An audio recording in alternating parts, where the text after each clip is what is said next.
आज हम लोग करने वाले हैं क्वेश्चन नंबर 9, जिसमें कहा गया है कि one end of the uniform rod of mass m and length L is clamped.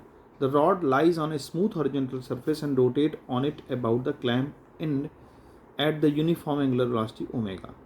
The force exerted by the clamp on the rod has horizontal component. तो देखिए, इस क्वेश्चन को करने के लिए हमने एक रॉड को बना लिया है जिसका मास m था। अब ये रॉड क्या करेगी, ये इसी प्लेन पर मूव करेगी और हम जानते हैं कि कोई भी बॉडी अगर किसी सेंटर के अबाउट घूम रही है तो उस बॉडी पर एक सेंट्रीपिटल फोर्स काम करता है।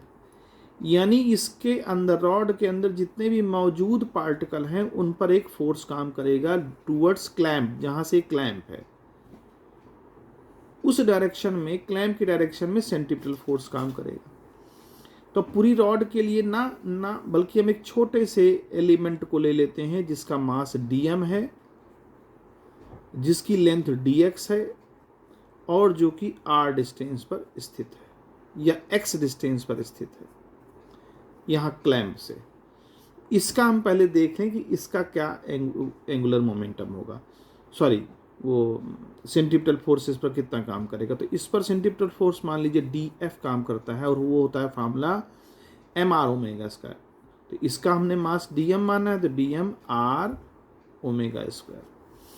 अब चूंकि dm जो है वो छोटे से एलिमेंट का मास है, तो अगर हम इस छोटे से एलिमेंट का मास को अगर हम देखें तो इसको हम निकाल सकते हैं कि ये x डिस्टेंस पर स्थित है। तो अब इस छोटे से फोर्स पर, छोटे से मास पर फोर्स dF लग रहा है, लेकिन हमें तो पूरी बॉडी के पार्टिकल्स को का वो चाहिए सेंट्रीपिटल फोर्स जो क्लैंप लगाएगी। तो जाहिर सी बात है कि टोटल फोर्स इसको हम इंटीग्रेट कर देंगे dF। अब जब इंटीग्रेशन का बारी आएगा तो dm r ओमेगा स्क्वायर। अब देखिए यहाँ पर r ना बल्कि x लेना हो पड़ेगा, dm x ओमेगा स्क्वायर।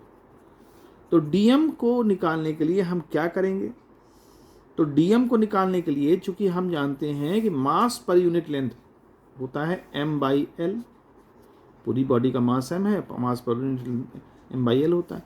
तो छोटे से उसका क्या हो जाएगा, लेंथ, मतलब छोटी सी लेंथ जो dx है, इसका मास क्या हो जाएगा, तो इसका मास dx का मल्टीप्लाई कर दे तो यही dm हो जाएगा हमारा। यानी dm जो है, ये जो चीज़ dm लिखा है dm का ही निकाल रहे हैं हम लोग।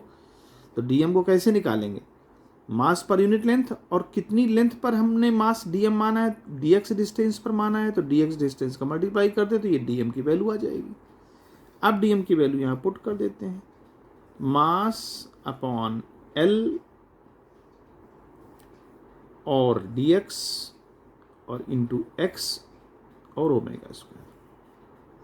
ये उस छोटी सी जगह dx जगह पर जो मास मौजूद है, जो जिसको हमने dm माना था, उसकी वैल्यू फाइंड की है। अब यहाँ पर देखिए जो इंटीग्रेशन में जो वेरिएबल हैं वो अंदर रह जाएंगे, तो m/l और ओमेगा स्क्वायर बाहर कर लेते हैं। बाकी x dx हमारा वेरिएबल है और ये कहाँ से कहाँ तक है, 0, ये इसको ओरिजिन मान ले प्रकार से 0 से l लेंथ पर, तो इसको इंटीग्रेट करेंगे 0 से l लेंथ पर। तो हम जानते हैं कि x ds का इंटीग्रेशन होगा x²/2 और इस पर लिमिट लगा दे 0 से l और m ओमेगा स्क्वायर/l। तो देखिए यहाँ से ये रखेंगे 0 तो ख़त्म ही हो जाएगा, तो l²/2 हो जाएगा, m ओमेगा स्क्वायर/l, तो एक l इससे कैंसिल आउट हो जाएगा। तो क्या वैल्यू आएगी, हाफ m ओमेगा स्क्वायर। यानी इस पूरी रॉड पर जो क्लैंप की तरफ फोर्स काम करेगा वो होगा हाफ, अच्छा एक l बचेगा, half m omega square l।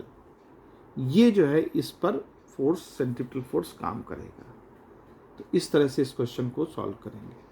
तो इसका जो है ऑप्शन नंबर डी जो है सही है हमारा बुक में।